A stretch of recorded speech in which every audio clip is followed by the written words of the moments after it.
اور پھر بھی تکبر کا عالم یہ کہ تکبر ہمارا آگ جیسا ہے۔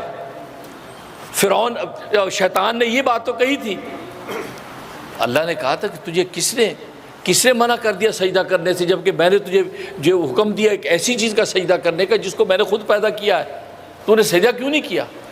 کہا کہ میں نے اس لیے سجدہ نہیں کیا کہ خلقتنی من نار و خلقتہ من طین، کیونکہ میں اس سے بہتر ہوں، انا خیر منہ، میں اس سے بہتر ہوں۔ کیوں کہ آپ نے مجھے آگ سے پیدا کیا ہے اور اس کو مٹی سے پیدا کیا ہے۔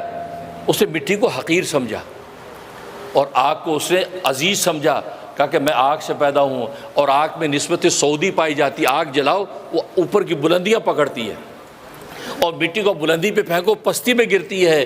کہا کہ بلندی والا پستی والے کے سامنے سجدہ کرے، یہ عقل نہیں مانتی، اے رب ذرا میں سجدہ نہیں کرتا۔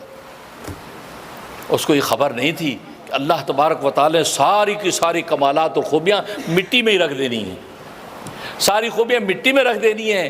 آگ میں بھائی اتنی خوبی ہوگی، وہ کسی کو جلا دے گی، کسی کو ابال دے گی، کسی کو پکا دے گی، اس سے زیادہ نہیں ہے، لیکن سارے کے سارے خزانے جو مٹی سے پیدا ہوں گے۔ آپ سونے کی پلیٹ پر بیج رکھ دیں، کیا اگے گا؟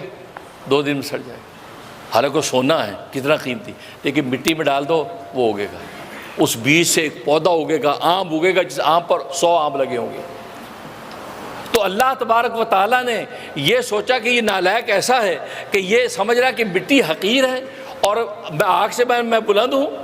اس تکبر کا علاج یہ ہے کہ میں نے مٹی کے اندر وہ کچھ ڈال دیا، انی اعلم ما لا تعلمون، میں نے وہ کچھ اس مٹی کے اندر کمالات بھر دیے ہیں کہ وہ کمالات آگ تو کیا کسی دوسری ہوا اور پانی کے اندر بھی نہیں جو مٹی میں رکھے۔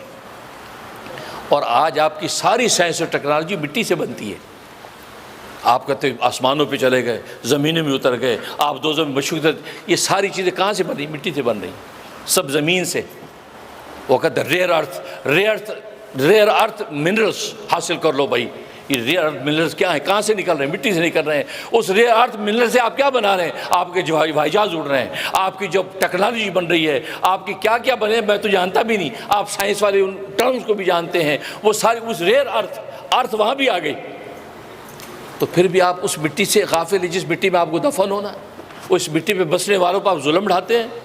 نہیں، یہ ظلم زیادہ چلنے والا نہیں، اس لیے کہ اللہ تبارک و تعالی عادل ہے۔ وہ عدل جہاں اس نے اپنے عدل کا ارادہ کیا، پھر اللہ تبارک و تعالی کو عدل سے کوئی روک نہیں سکے گا۔